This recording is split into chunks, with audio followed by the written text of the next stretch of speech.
terceiro turno ou anarquia?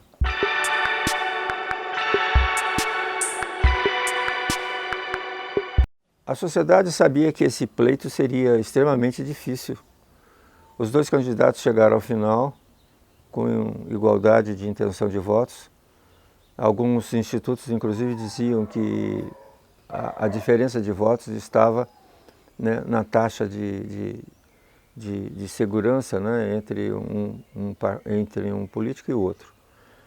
Esperava-se que um terceiro turno, mas um terceiro turno civilizado e democrático, em que o presidente aceitasse, ou qualquer um dos dois aceitasse a derrota e pensassem no país. Numa situação extremamente complexa, difícil, com o mundo também, o mundo econômico, passando por dificuldades.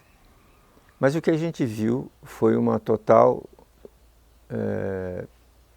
situação de antidemocracia. Primeiro, não aceitando a derrota. Democracia não é só vitória, democracia é derrota também.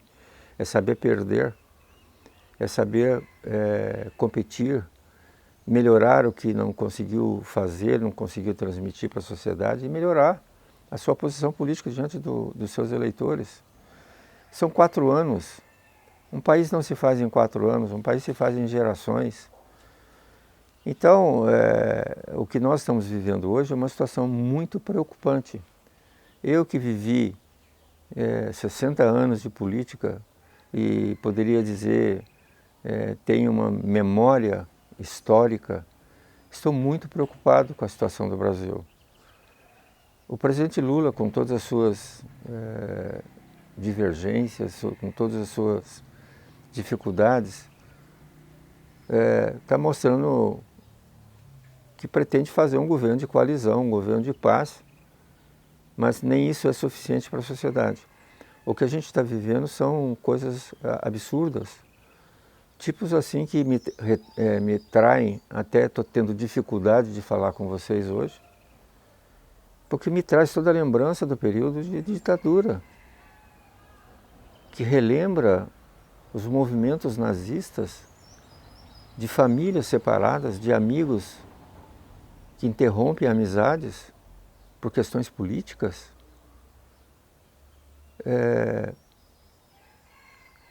Filhos vigiando os pais. Que país é este? Que situação é esta? Isto não é típico brasileiro. Isso tudo está sendo fabricado, incitado na sociedade. Como é que a gente vai reconstruir esse país com esse clima? Isso me faz lembrar dos anos de faculdade, em que eu tinha na minha sala de aula um colega que era do DOI-COI.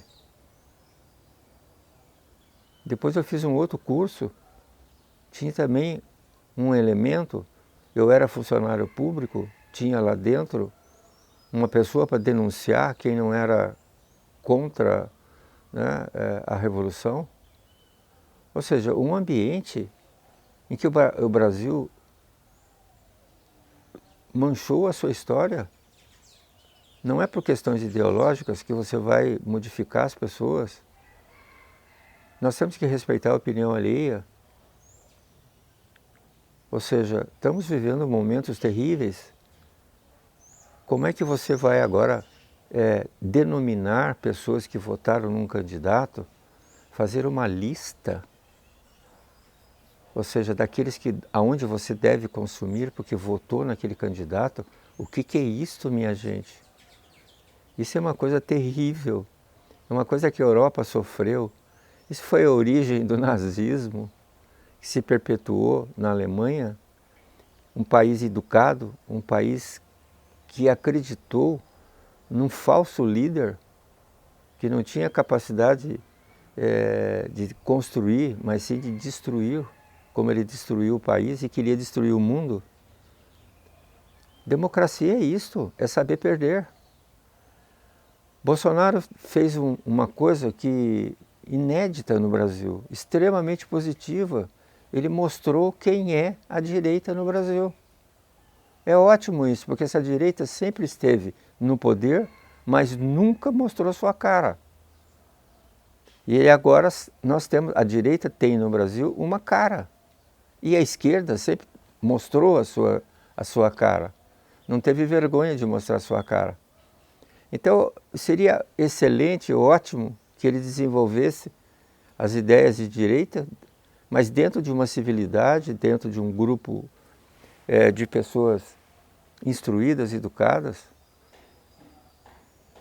e que pudesse criar dois contrapontos, por que não? A América Latina está assim inteirinha, é direita ou esquerda, e há uma alternância de poder. Por que não fazer isso também no Brasil? Uma direita que mandou no Brasil, manda no Brasil há 500 anos, com exceção do governo do Lula e da Dilma, que foram 14 anos. 14 anos. De um governo que não era um governo populista, um governo de povo, pensando na preocupação do povo. 14 anos em 500 anos. Que risco eles ofereceram ao país? O que eles fizeram como comunistas, que eram lacrados como comunistas? O que eles fizeram? O que eles introduziram no país de comunismo? E essa bobagem de comunismo, não existe mais comunismo no mundo. Está comprovado que isso foi uma ideia utópica que não deu certo. Se criou a direita, a extrema-direita, a esquerda, a extrema-esquerda. Ou seja, são grupos que se alternam no poder, que têm filosofias próprias, que têm ideologias próprias. Por que nós não aproveitamos essas oportunidades de alternância de poder? Para que a sociedade solidifique a democracia. Nós não estamos vivendo democracia, nós estamos vivendo uma inversão democrática. Estamos vivendo uma anarquia. E isso é muito ruim para o país. Pobre Brasil.